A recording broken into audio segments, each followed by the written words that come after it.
to screen share. Oh, You have access to screen share, yes? great. Yeah, I will make sure of that.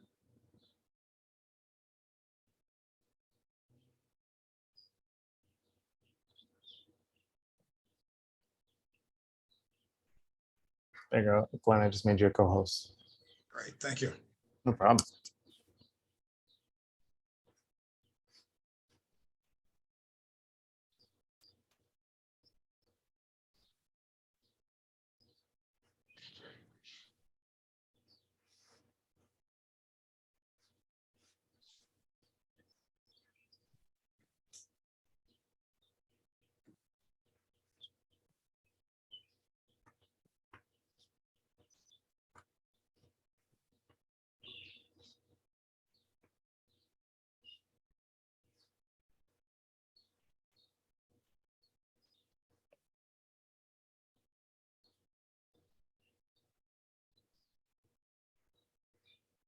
I figured we'll give it a minute for everybody to log in. Yep. Okay, Yes. I don't see any attendees yet, so.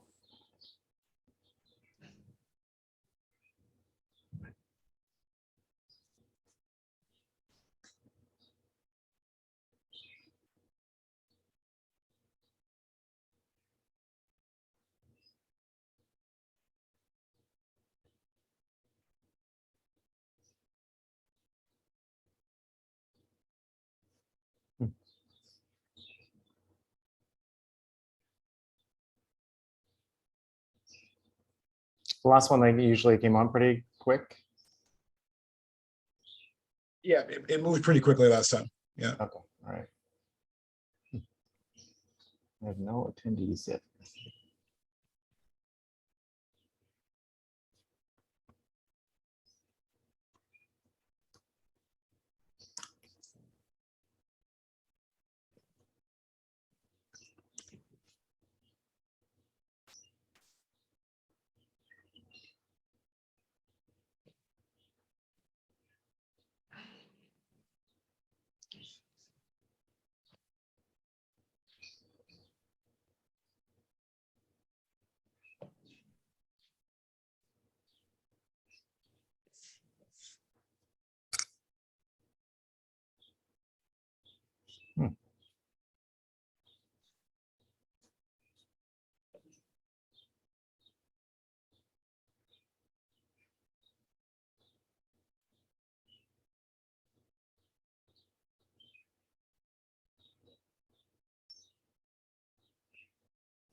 I don't know. Where's our attendees here? Sorry, Glenn, give me a second. Oh, no worries. Maybe we'll stop the recording and kick and start it again. Yeah, let's see. Oh no, I can't because it's under Joel's. Okay, login, no worries. So. Second.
All right. A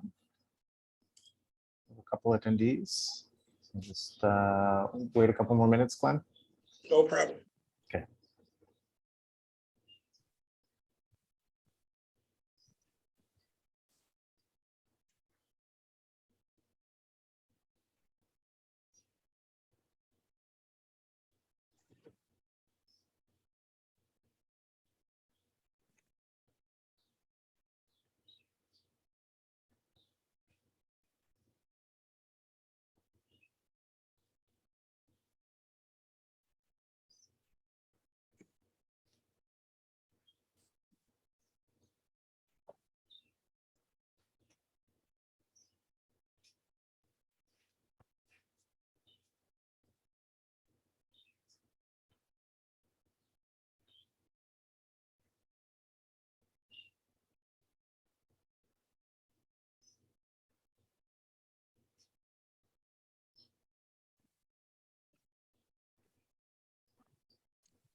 All right, we'll get started. First of all, so thanks everybody. This is the webinar for embracing DEIJ for infrastructure, economic, and community development. I'll quickly introduce myself. My name is DJ Lampett. I am an ambassador for the National Puerto Rican Chamber of Commerce. I currently reside in Puerto Rico, and I currently focus a lot in supporting persons with disabilities and accessibility to initiatives as well, and advocating for that. My parents are deaf, and supported the persons with disabilities community quite extensively in the past, and currently do here, and looking to expand all of that. So yeah, so I'm going to take a quick moment of introduction to myself, and then I'm going to hand it over to Glenn Vickers, who is our panelist for today. Go ahead, Glenn. Thank you so much. I'm actually going to transition the screen now. One moment.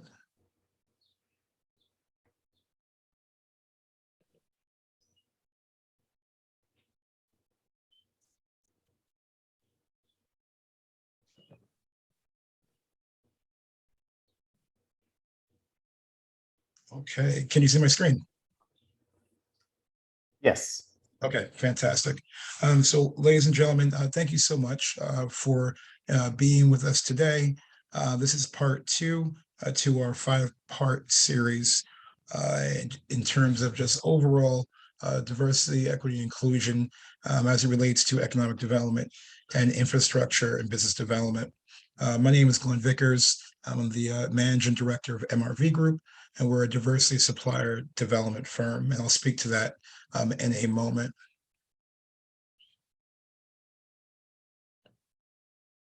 This series is being sponsored by Penn Community Bank. Please make sure you go online and find Penn Community Bank. We greatly appreciate their sponsorship and their support for this very important topic. So again, Penn Community Bank, they are here to serve. So just as an overall recap, our last session, we went through obviously an initial introduction in the topic. We spoke about lenses in terms of how we look at diversity, whether it's on the macro level or micro level, and how all of our experiences coming together, make up these different lenses of diversity. We also spoke about key terms in this industry. There are many acronyms. We call it the alphabet soup. everything from MWBE, which is a minority woman business enterprise, SDVOB, which is a service disabled veteran-owned business, a DBE, which is a disadvantaged business enterprise, and so on and so forth. You can go back or contact the chamber for the recording from our last session, but just wanted to give you some highlights on that side. We also went through DEIJ policies. There are, as it relates to development and economic development, these policies are here to incorporate and ensure an equitable disbursement of funding opportunities to all businesses and communities to benefit from such spending. We also went into business development, high level in terms of government. We're going to go into more of that today. We spoke in terms of corporate social responsibility programs on the private sector side, and then also taking a self-assessment of your own business operation. So again, if you weren't with us for the first session, please, you'll see a further detailed, the 1 hour breakdown of that in that past pre-recording. For today's agenda, we're going to do some examples and walkthroughs. We're going to go through some new key terms, about 4 or 5 of them. We're going to go into where do I find opportunities, which is the biggest question that we receive often. We're going to speak to that as it pertains to government. And then where do I find opportunities as it pertains to the private sector in this space? And again, anyone who has any questions, please enter your questions or inquiries in the chat feature on the Zoom. As I mentioned before, I'm the managing director of MRV Group, and we're a privately owned diversity supplier and development firm, and we provide commercial and industrial products and services within the areas of government, construction, energy, transportation, healthcare, education, and manufacturing. We ourselves are a certified MWBE firm, a National Minority Supplier Development and HUD Section 3 certified firm, and we do serve all states and territories. I always like to keep this forward to every presentation, and I'll skim through this. No matter what your background is, no matter what your interest is, or no matter where you are and what capacity you're in your business or company, this is completely transferable for construction, healthcare, cannabis, energy, education, technology, transportation, recreation, food, retail, finance, real estate, and manufacturing. All of this is absolutely transferable to every industry. So today's key terms are as follows. We are going to walk through some of the processes. So number 1, procurement. When you are looking for these opportunities, the word procurement is the number 1 word that you should become very familiar with. Even as you Google and find opportunities, procurement is the process of finding and agreeing to terms and acquiring goods, services, or work from an external source. So that would be you in this case scenario, often via a tendering or competitive bid process. When a government body acquires goods through this practice, it is referred to as public procurement. So again, we're going to go into the government space for a moment. All of these opportunities are going to end up being available via procurement.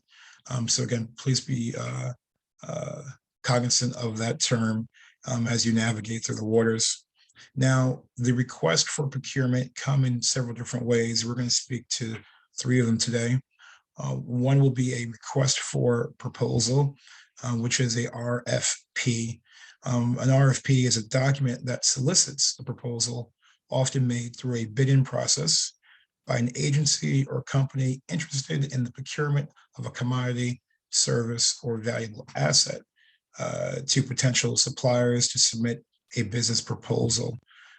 So as I mentioned a moment ago about alphabet soup, you're going to hear these letters often as well, RFP. Other term really critical for today would be request for quotation. RFQ is a business process in which a company or public entity requests a quote from a supplier for the purchase of a specific product or service. So again, RFP, RFQ. And the last one for today's conversation will be a request for information. That is a RFI, which is a common business process whose purpose is to collect written information about the capabilities of various suppliers. Normally, it follows a format that can be used for comparative purposes. An RFI is primarily used to gather information to help make a decision on what steps to take next. So in some circumstances, the entity, like stated here, is just trying to gather information, just like we all would do as we're doing pre-development work or trying to set up for another stage. So all three are very important, and it's important that everyone is aware of these key terms. We have a grid here just to kind of give you a visual of that. So again, RFI, RFP, RFQ. The goal, number one, is to gather vendor information. The status of the solution, it's not clearly defined. So for an RFI, you're not going to get the direct business off of an RFI. It's them compiling information for the opportunity to then send off an RFP. And then key deliverables, it's basically information about suppliers. So this is a very important lane that's right here. RFP is to create the best project. The status of that solution is overview understood. Details are still to be determined. And the key deliverable is the statement of work. Often for RFPs, they're looking for lowest bid and most qualified. Lowest bid does not mean you win every single time, because you still must be qualified to execute the work they are requesting in the RFP. So again, lowest bid and qualifications, those two performance indicators are critical. But again, lowest bid does not always guarantee winning the opportunity. Then last lane here, as mentioned before, RFQ. The goal is to get the best price for the project. The status of the solution is the project and details are clearly identified, and the key deliverable is price and details for the entity. And as I mentioned before, please, at any time, please enter any of your questions in the chat and we'll get right to them. All right, so we're going to go through an example here. Where do I find the opportunities? And we're going to speak through government first. Now, as we mentioned at our last session, which is in the pre-recording that you can receive upon request from the chamber, there are different entities and territories, and you can literally use the word procurement and then type in the area or the government entity that you're looking to engage with. So for example, if it's procurement in San Juan, then you can type that directly in Google and it should take you to that vicinity for that particular department. If you're looking for procurement for the Department of Labor or procurement for the Department of Defense, you want to be able to find that keyword and you can go through each territory, but I'll show you an example firsthand. For an example here, we're going to go through the Department of Housing. Now, the Department of Housing in Puerto Rico is responsible for home ownership, affordable housing, community assistance programs, and it was created in 1972. The example I'll show you in a moment is actually, there's a great deal of opportunity connected to what's called the Community Development Block Grant.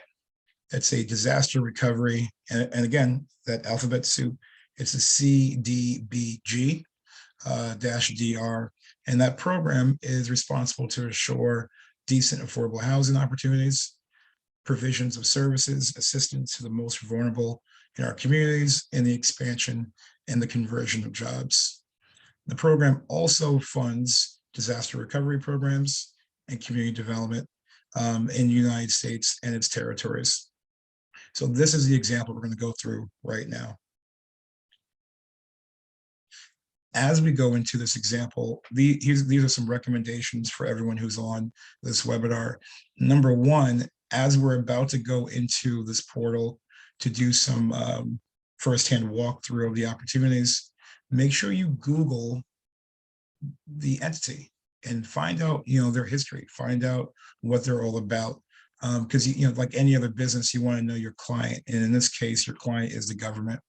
I would recommend tools such as using Google News to see where past opportunities came from or what's taken place for new opportunities. If it's an organization that you're looking to do work with long term, I would definitely enter that into a Google alert.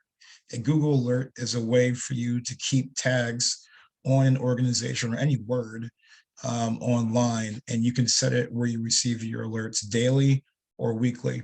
So we have Google alerts on particular projects, so we know up to date, real time, what's taking place before things happen.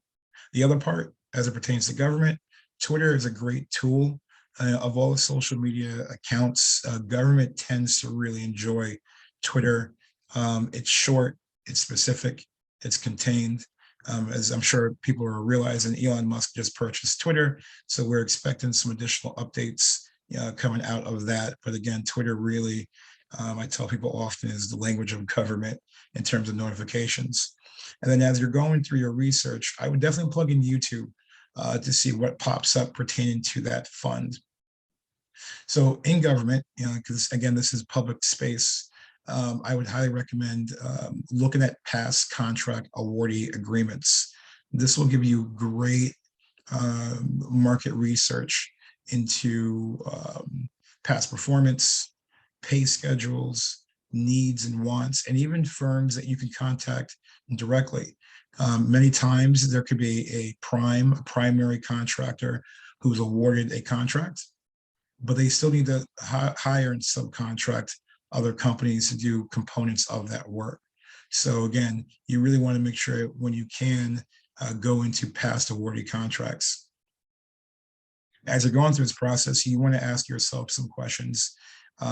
Does this funding source align with your business, with your goals, your objectives, and your expertise?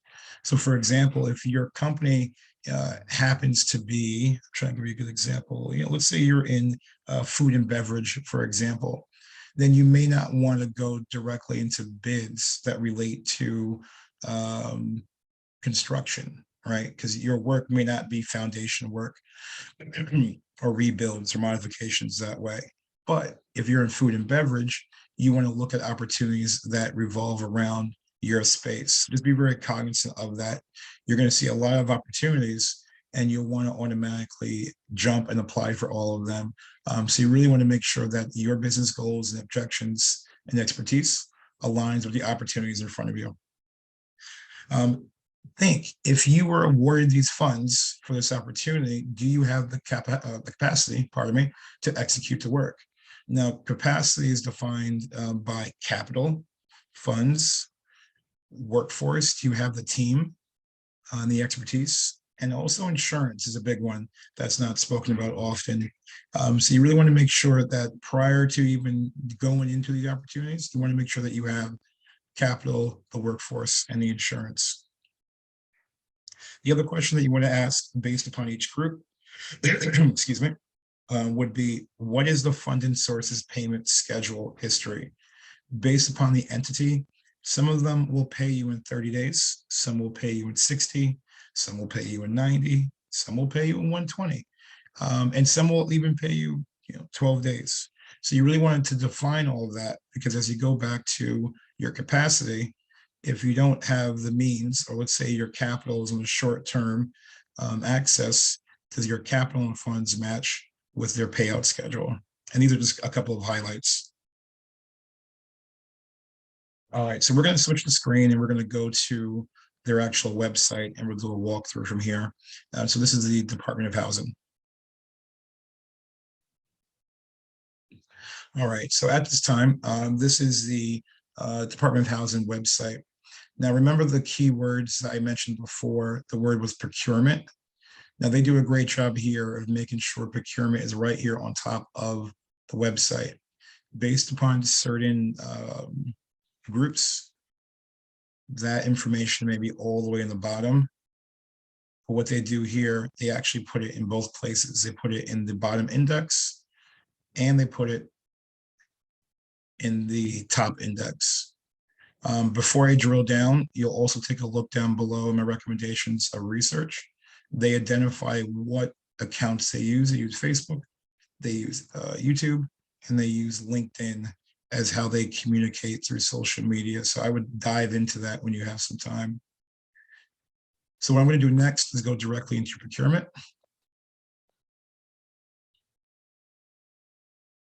They have a very clear system in terms of where their opportunities are listed.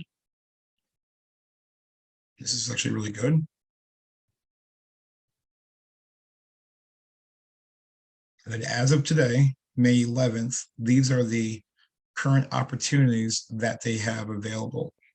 So I'll give you an easy example. So you have motor vehicle acquisition, program management and services, translation services, janitorial. So what I'll do, I'll pick on this one. We'll define it. Oh, pardon me, I almost forgot. Down here, it will also show you the category of the opportunity. So if it's a commodity, here they define it as equipment, professional services. So we'll pick on janitorial services, for example. We click on the opportunity and they are defining it. And again, this is a bid notice.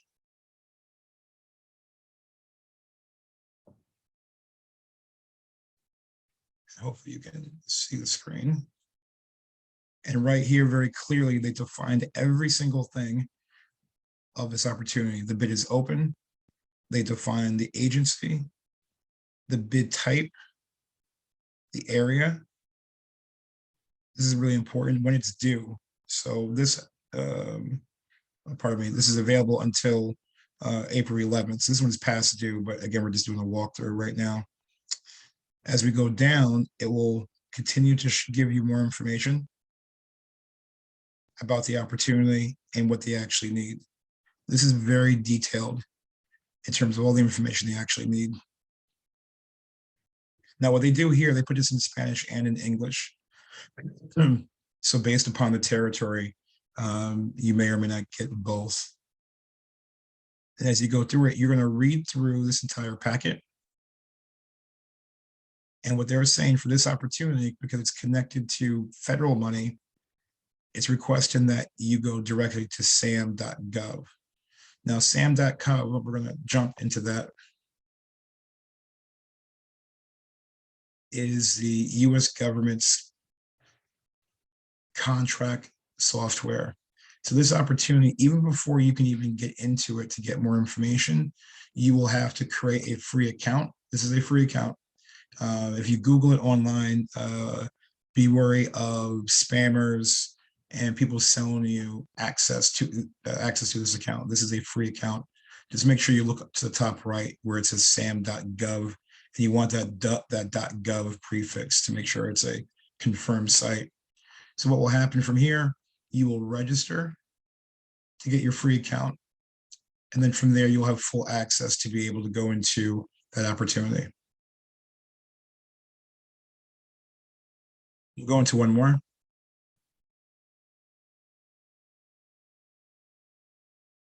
So here's an interesting one here. This is for equipment. And again, we're going to older opportunities. This is for furniture, for executive offices and conference room. So you'll go to view details. They defined, so right now they're telling you the status of this opportunity because this is past due. This is in April. We're currently in May. This opportunity is currently under evaluation. So you already know we've missed this deadline. But again, it's very clearly articulates the agency, the service area, the time, and where to get the information from there. So please make sure you take the time to take a look at these opportunities from the procurement standpoint. This is actually a very well put together website. It makes it easier to find the information. But again, as I mentioned before, does your business align with the opportunity? So you can take a look here. The great thing about these opportunities is that they have to keep a lot of this information still posted. So you can still go back and look at old opportunities and to get an idea of what they're purchasing. So for example, if you provide IT and tech, they were looking for a purchase for laptops. If you're more in the professional services, they were looking for auditing services or financial or accountant. And as I mentioned before, really it's every industry is able to participate. So going back to the homepage of the site, I'm going to go to contracts.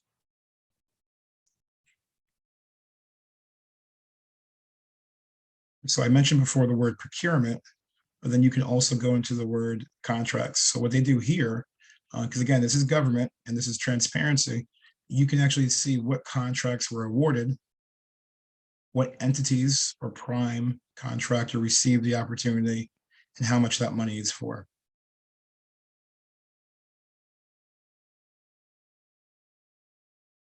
And if you really want, I'll just pick a random one. And I have no interest in any of these opportunities. So I'll just select one. So this guy right here is for 16 million. I'll hit view. Again, this is all government transparency. It's a requirement. You'll give a quick executive summary of the opportunity, and then you can actually download it. And this right here is an example of a completed contract with approvals and signatures.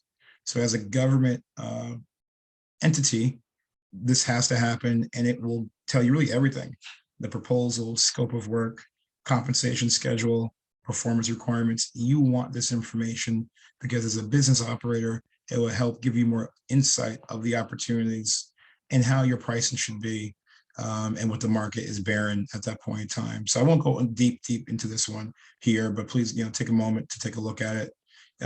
It's a couple of pages, so you'll see releases and disclosures on here, and then you can go through the addendums and attachments as well.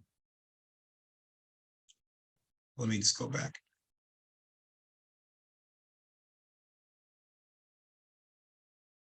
Are there any questions so far? Okay, so I'll keep on going. Here's another example. Now, our company is based in New York, so I'll give you an example of another government portal.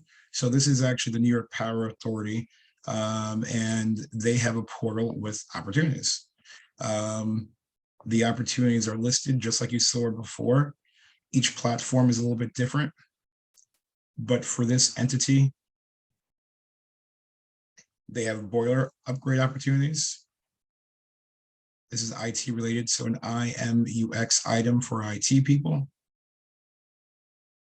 This purchase here is just trailers, hydraulic winches, environmental consultant services.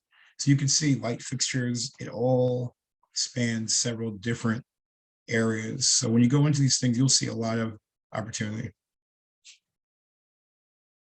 And it doesn't matter what state you're in, as long as you're a legal entity and it's within your scope, you can go into that opportunity as you see fit. And this information is updated frequently. So what I did prior to the start of our session, I downloaded an opportunity. So this right here is for an adult energy literacy provider. And this is an RFP. It gives you scope, background on the entity. It gives you a needs overview, a summary. It gives you more detail in terms of what they're looking for in terms of service area, specifications as a provider, whether it's education, experience. And again, remember, this is a New York opportunity, and it tells you exactly where they want the work to be done. And some of the areas here, they said bilingual skills a plus, based upon the work. So they really do lay it out very, very well, and they lay it out in a very clear and concise manner for everybody. So we're going to jump back into the PowerPoint. So that was a walkthrough of government opportunities. So then the next question will be, well, where do I find corporate opportunities? So I mentioned this, and this is a non paid endorsement. When it comes to corporate opportunities, and we'll walk you through in a moment. I know we're running out of time shortly. Corporations need to purchase and acquire services. So think about all the bigger corporations that you may shop in every single day. They all are a part, and many of them have what's called supplier diversity programs. Within your territory, you're fortunate enough to have a chapter right there under the National Minority Supplier Development Council. But there are dozens of affiliates throughout the United States and its territories. There's a New York, New Jersey one, there's a New England version, and so on and so forth. But if you're ever thinking about going to corporate supply chain opportunities, this certification really comes in handy. So let's say, for example, a Walmart. Walmart buys a lot of products. So we always think about how people have purchased and what they buy from them, but they purchase a lot of items themselves. If you are a certified diversity firm, this actually helps you to help them meet their diversity spend and their social responsibility commitments. So when you get a chance, I would take a look and reach out to this organization. The application process, we are certified as well nationally under the Minority Supplier Development Council. And the process is really relatively simple. They've got great staff that will walk you through verifying your status and helping you, firm up what you're doing, and also connect you to other organizations as well.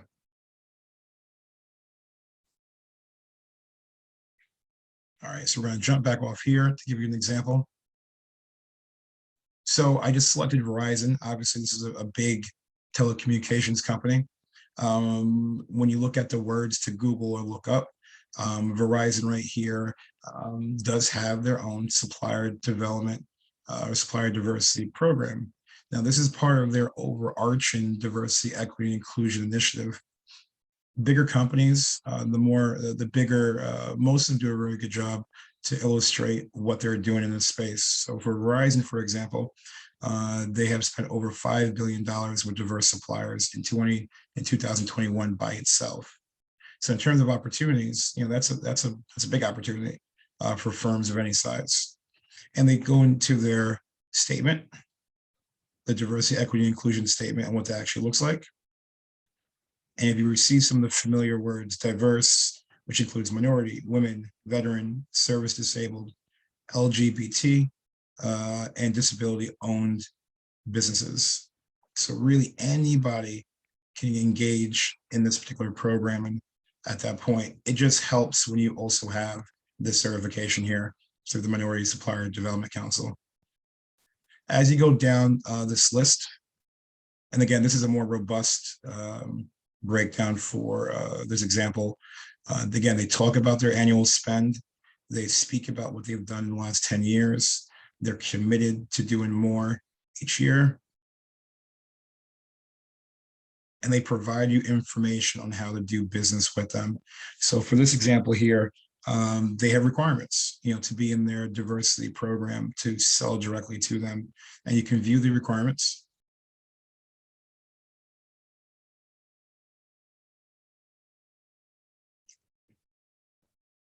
So their qualifications are a little bit different, but pretty much standard. You first and foremost must meet the diversity thresholds, and that mostly is defined by 51% ownership stake in the business. 51% means you have a controlling stake. And they're very clear about the categories as what they define as diversity, as I mentioned before. Certified, and here's a big one. In terms of that certification, they must be certified by a Verizon approved third-party organization or government agency. And that goes right back to third-party organizations like the Minority Supplier Development Council, or you may be already certified in the state where you operate and conduct work in. For the other requirements, they are also looking for proof of financial stability. Supplier must be financially sound and creditworthy, must demonstrate continuous improvement, be an established business, so you must be an LLC or an Inc. or an S Corp. You must have a federal tax ID, references. We spoke earlier about insurance. That's very clear in what they require here. They want to conduct background checks. So they have a very thorough, as big as Verizon is here, but they have a very thorough supplier diversity program. But again, if you want to tap into the 5 billion that they activated, you have to go through it. And then here's a list. Again, I know I mentioned the National Minority Supplier Development Council in your territory, but these are some of the other third-party entities that will help you with your certification based upon what your background may be. So whether it's disability or veteran or LBGT or women or Pan-Asian American, this is all right here and part of the requirement. And then all of these programs all require registration. You can't avoid that. You want to be in their system, so just be prepared for a lot of data entry and uploads of paperwork from here. Every system is different, but again, they do a great job here of showing you the process and how to do it.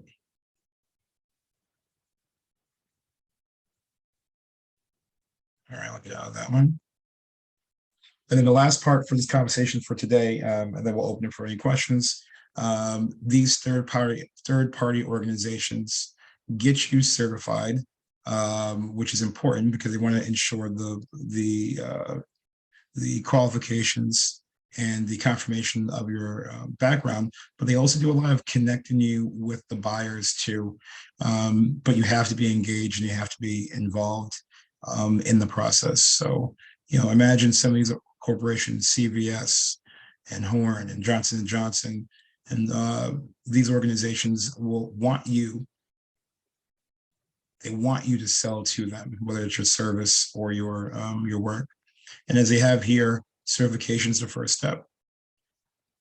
Development, take part in the opportunities to help you be developed in the network. Connect with these businesses. It's all with relationship development, and you also want to be an advocate for the industry too.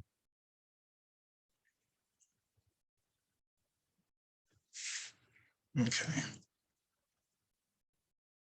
So that is actually for today's conversation. That is the end. We wanted to make sure we didn't hit you with too much information, but really we wanted to walk you through the process, both on the government platform and also on the corporate platform as it pertains to funding. All these programs have diversity, equity, inclusion, and justice government set-asides. And again, you can get that from our first session that we completed a few weeks ago, as it goes in more detail on what those government set-asides are. But all in all, we really do appreciate your time today. Your time is precious. And what we'll do is open it up to any questions.